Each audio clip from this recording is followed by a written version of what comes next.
श्री गणेशाय नमः. श्री सरस्वत्यै नमः. श्री गुरुभ्यो नमः. श्री भगवते गोपालकृष्णाय नमः. श्री नारदादी भागवतेभ्यो नमो नमः. अध्याय 6. नारदांच्या पूर्वचरित्राचा उरलेला भाग.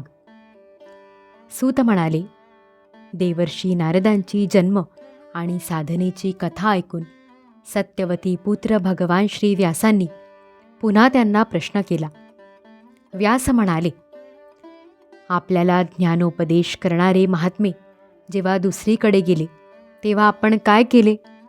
आपण तर त्यावेळी वयाने अगदी लहान होतात.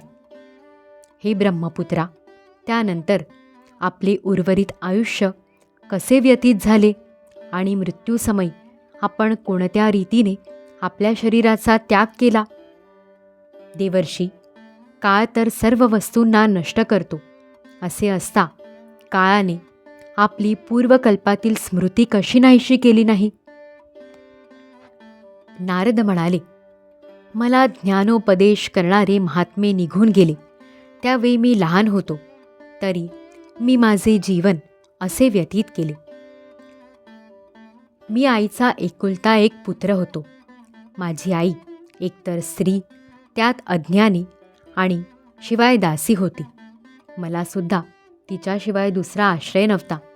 त्यामुळे तिने मला आपल्या स्नेहपाशात बांधून ठेवले होते. माझी आई माझ्या योगक्षेमाची पुष्कळ काळजी करीत असे, परंतु ती पराधीन असल्यामुळे काही करू शकत नव्हती. ज्याप्रमाणे कठपुतळी सूत्रधार नाचविल तशी नाचते, त्याप्रमाणे हे सारे जग ईश्वराच्या अधीन आहे. आईच्या स्नेहबंधनात मी त्या ब्राह्मण वस्तीतच राहिलो. मी फक्त 5 वर्षांचा असल्याने मला दिशा, देश, काळ यांविषयीचे काहीही ज्ञान नव्हते. एक दिवस माझी आई रात्रीच्या वेळी गायची धार काढण्यासाठी म्हणून बाहेर गेली. रस्त्यात तिचा पाय एका सापावर पडला आणि तो काळ प्रेरित साप तिला चावला.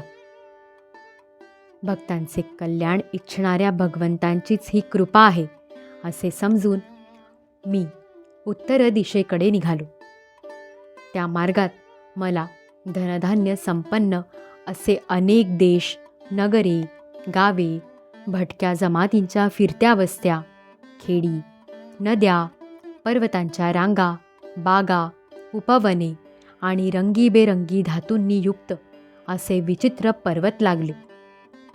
काही ठिकाणी वृक्ष होते, त्यांच्या मोठमोठ्या फांद्या हत्तींनी मोडून टाकल्या होत्या. मध्ये पवित्र जलाने भरलेले जलाशय होते. तसेच देवतांनी आश्रय घेतलेली सरोवरे होती. त्यांवर पक्षी मनमोहक किलबिलाट करीत होते आणि भ्रमर गुंजारव करीत होते. हे पाहत पाहत मी पुढे गेलो. मी एकटाच होतो. पुष्कळसे अंतर चालून गेल्यानंतर मला एक घनदाट जंगल लागले. तिथे वेत, बांबू, गवत, दर्भ, वेळू आणि गुहा होत्या. त्या जंगलात साप, अस्वले, कोल्हे असे भयानक प्राणी राहत होते. ते पाहूनच मला भीती वाटत होती. चालून चालून माझे शरीर आणि सर्व अवयव थकून गेले. मला खूप तहान लागली. भूक तर लागलीच होती. तेथे एक नदी होती. त्या नदीच्या कुंडात मी स्नान केले. आचमन करून पाणी प्यालो. त्यामुळे माझा थकवा नाहीसा झाला. त्या निर्मनुष्य अरण्यात एका पिंपळाच्या झाडाखाली मी आसन घालून बसलो. त्या महात्म्यांच्याकडून मी जसे ऐकले होते त्याप्रमाणे हृदयस्थ परमात्म्याच्या स्वरूपाचे मी मनोमन ध्यान करू लागलो.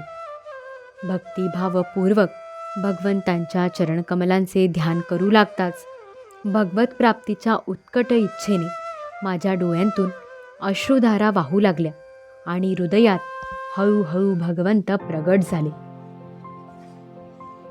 व्यासमुनी, प्रेमभावाचा अत्यंत उद्रेक झाल्याने माझे सर्वांग पुलकित झाले. हृदय अत्यंत शांत झाले. त्या आनंदाच्या पुरात मी असा बुडून गेलो की मला माझे आणि ध्येय वस्तूचेही भान राहिले नाही. भगवंतांचे ते अनिर्वचनीय रूप सर्व प्रकारच्या शोकांचा नाश करणारे आणि मनाला अत्यंत भावणारे असे होते. ते एकाएकी दिसेनासे झाल्याने मी दुःखी झालो आणि निराश होऊन आसनावरून उठून उभा राहिलो.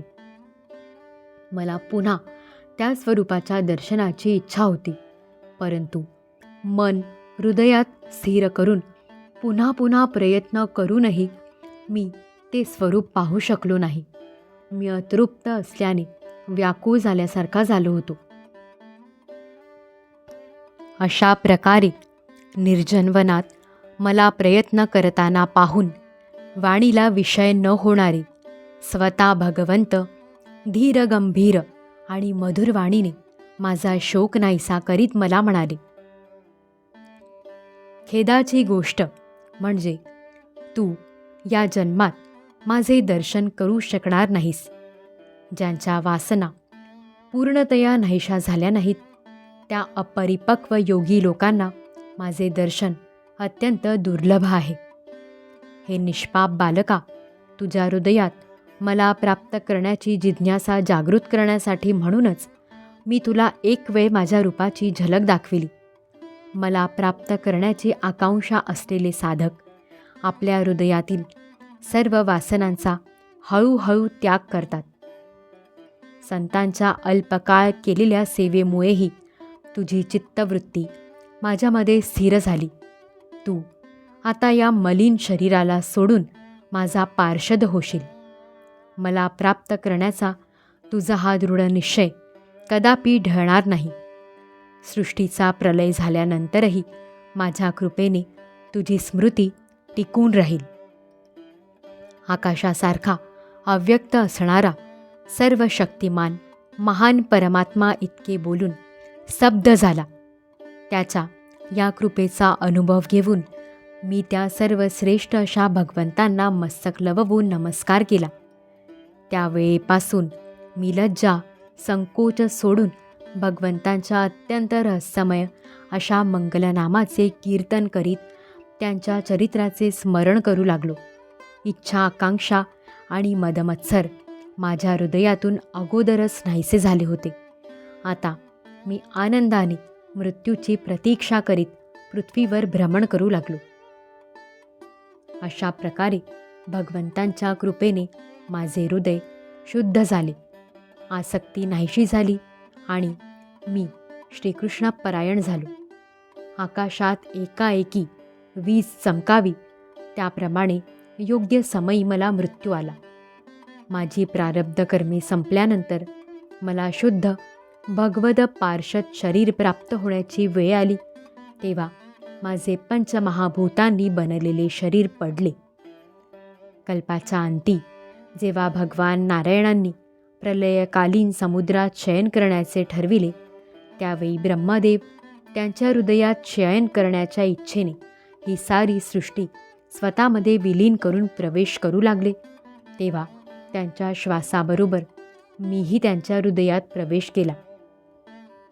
1000 चतुर्युगी संपल्यानंतर जेव्हा ब्रह्मदेव जागे झाले आणि त्यांनी सृष्टी निर्माण करण्याची इच्छा केली, तेव्हा त्यांच्या इंद्रियांतून मरीची आदी ऋषींसह मीही प्रगट झालो. तेव्हापासून भगवंतांच्या कृपेने मी वैकुंठादी तिन्ही लोकांच्या आत आणि बाहेर निर्धास्तपणे संचार करीत असतो. भगवत भजन हे माझ्या जीवनाचे व्रत असून ते अखंडपणे चालू असते. भगवंतांनी दिलेल्या या स्वरब्रह्म विभूषित वीणेवर तान छेडीत मी त्यांच्या लीलांचे गायन करीत सर्वत्र संचार करतो.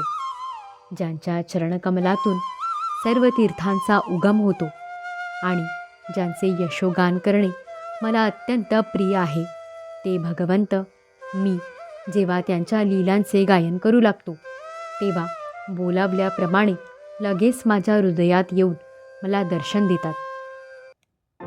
ज्यांचे चित्त नेहमी विषयभोगाच्या कामनेने आतुर झालेले असते, त्यांच्यासाठी भगवंतांच्या लीलांचे कीर्तन संसार सागरातून पार होण्याचे जहाज आहे. हा माझा स्वतःचा अनुभव आहे.